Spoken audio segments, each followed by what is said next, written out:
We're going to feature a testimony by a man of God named Mickey Robinson. You're going to be absolutely amazed when you hear this story, because he was in a plane crash that literally destroyed him. In fact, it killed him. And yet he's alive to tell the tale. Hold on to your seats right now and listen to this amazing, outstanding testimony of the goodness of God. I'd never met anybody who ever told me about anything personally knowing God or anything supernatural other than historically what I knew from stories from the Bible. Never met one person who told me they had a real relationship with Jesus. Never knew about the need to really come into a relationship with the Lord through Jesus.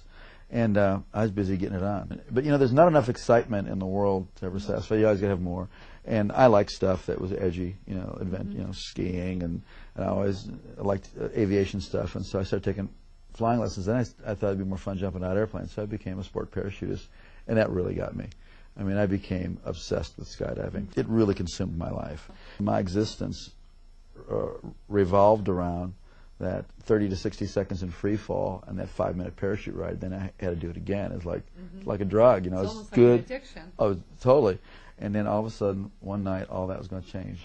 Shortly after takeoff, I don't really recall much because I was kind of dozing off, sitting next to the pilot, or actually sitting on the floor next to the pilot where we moved the seats in this new aircraft. And I was awakened by a sound unfamiliar to me. It was the sound of the motor going completely silent. Uh-oh. And the pilot turned to me and he slapped me. He says, "That's it, we're going down." So we just pitched forward and we plummeted straight down at over 100 miles an hour. And what was seen out of the cockpit, and this was told to me, I don't recall this, but we were going straight to the ground and we're headed right towards a gigantic oak tree. We did hit that tree going, like I said, over 100 miles an hour, and my face stopped my body going 100 miles an hour. So then the airplane cartwheeled on its wings and slammed into the ground. If you see pictures of the aircraft, it doesn't look like anybody could survive this. So there was obviously injury and confusion, and the two students got pushed out the doorway and by one of my friends who was a very experienced jumper. And the fourth man out saw me moving, and the pilot assumed we were leaving too. And just as he was going out, the plane went up in flames. And as he was running away, he heard screaming and realized I was trapped inside along with the pilot.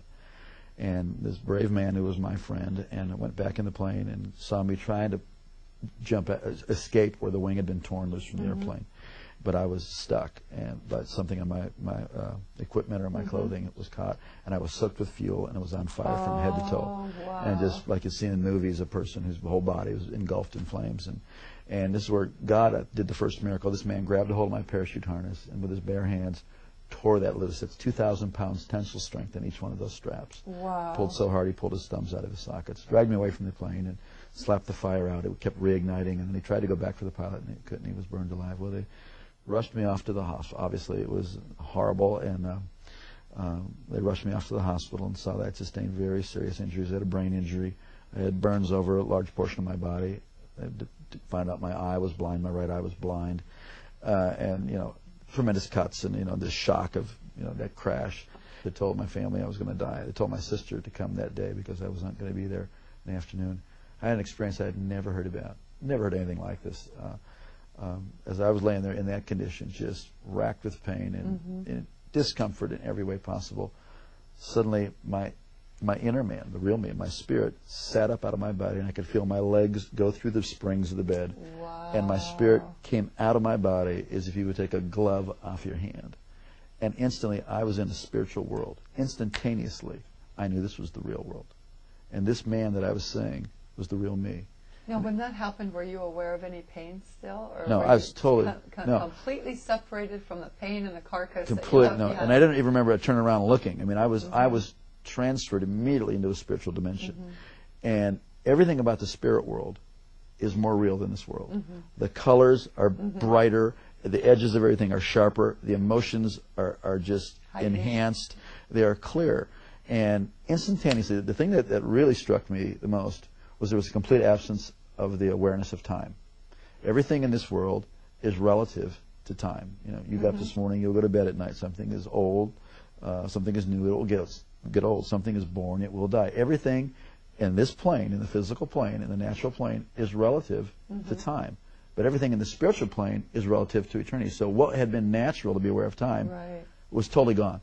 And I was totally aware of eternity. It is shocking. It is stunning to be conscious and to know what eternity is. Also, logic and reasoning doesn't happen there.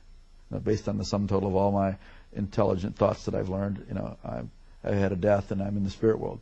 It's like you just know that you know that you know. It's like having a revelation constantly, and it was incredible. And I knew I was traveling. I could feel that I was traveling. And as I looked ahead, there was this pure white light. It was whiter than the whitest snow and brighter than 10,000 suns. And yet I could look right at it, and it was compelling. And it was like I was being towed. I was being towed like a tractor being. And as I was looking, I could feel this anticipation. Wow. But then simultaneous to that, on my right side, I could feel something, and I looked, and there was this blackness sweeping. Now this blackness, as I looked at it, instantly I was aware of its complete nature. It was eternal, like I was experiencing eternity. It was without any matter. It was without any life. It was void, and it was forever non-negotiable, cut off from the source of all life. And the more that I looked at it, the faster it would sweep. And the more that occurred, the more intense the feeling of the nature of being cut off and sealed forever and separated. It is horrific. Yes. Horrific. You would not. I used to never be able to stand to be near anybody who could say go to hell after that. Because you wouldn't want the worst person. No. You wouldn't want Adolf Hitler, bin Laden, Saddam. You wouldn't want any human being to ever go in there. It was so horrible. And as that was sweeping, it got down to, it was eclipsing this light. So there was just it was like you're in a room and you close the door, a dark room, and there's a little space between the door and the door jamb. It wasn't a doorway. This was a real place that I was seeing and that I was feeling. And as it was closing, it was eclipsing. And now I'm standing on the very edge, the precipice of eternal separation. And I scream out of my spirit, I'm sorry, I want to live. Give me another chance. And just before that was to close, I was standing in the presence of Almighty God. Whoa. And instantly I knew I would never die for eternity. And that's mercy. It's unbelievable. Wow. And instantly I knew that this being who was off on this side of me, who I didn't see, but I was standing in this river of golden radiation. It looked like a moving river of golden light. And this river went that way, it went that way, it was underneath me, it was going right through me. And this river was alive. I don't know how to describe it, except that this called the River of Life. This river was alive, and it's going right through me, and I'm more alive than anybody can imagine. I mean, this is the height of the experience of life, filled up with life, and somehow I knew this being was going to take care of me for eternity. I didn't see the New Jerusalem, I didn't see any angels in heaven, I didn't see any people who had gone before me. This was the max, though. I was so filled with just the love and all of God's majesty, all of His authority, all of His love, everything was just flowing through me. I was like vibrating like a tuning fork, the very essence of God's nature. But when God spoke to me, and not in a language like you and I are talking now, but the knowledge of His purpose, the word of His purpose, came in through that same light. And I was taken back to the same way I was like being reeled in like a kite, and I went down through space and time, this dimension. As my spirit settled into my body, and I could start to hear out of these ears and see out of this eye, I came to in the room, materialized kind of like they beam up on Star Trek. Right. And I heard myself speaking in this beautiful language that I had never heard anybody talk about before. The heavenly language. You know, it was a beautiful language. And when my brain turned on, I thought, what in the heck is this other language? And I was no longer, the person who was dying and dead was no longer, and I was born again and filled with the Holy Ghost. I never heard about that. You know, for years I wondered, what was that blackness and why did it sweep down to where it was just a sliver, like about a half-inch of white light? And years later, God revealed it to me. It was really a historical record of my life. That for all the years that I had lived, I was in darkness. And God gave me a space to cry out to Him. And in that space, it changed my future, my destiny, my whole purpose. God loved me the whole time. God was with me. But, you know, please don't wait until you're that desperate. We're desperate right now, and He's with you, and you have a chance today to cry out to God. It's not complicated. It's not religious. I mean, certainly my prayer wasn't all that complicated, and it wasn't about religion. It was about I needed life, and there is no one of us before God that doesn't need the whole life that He has to offer. It's usually fear that keeps us from doing that. Or like we're afraid, well, I'm not good enough. That's the whole deal. We need God.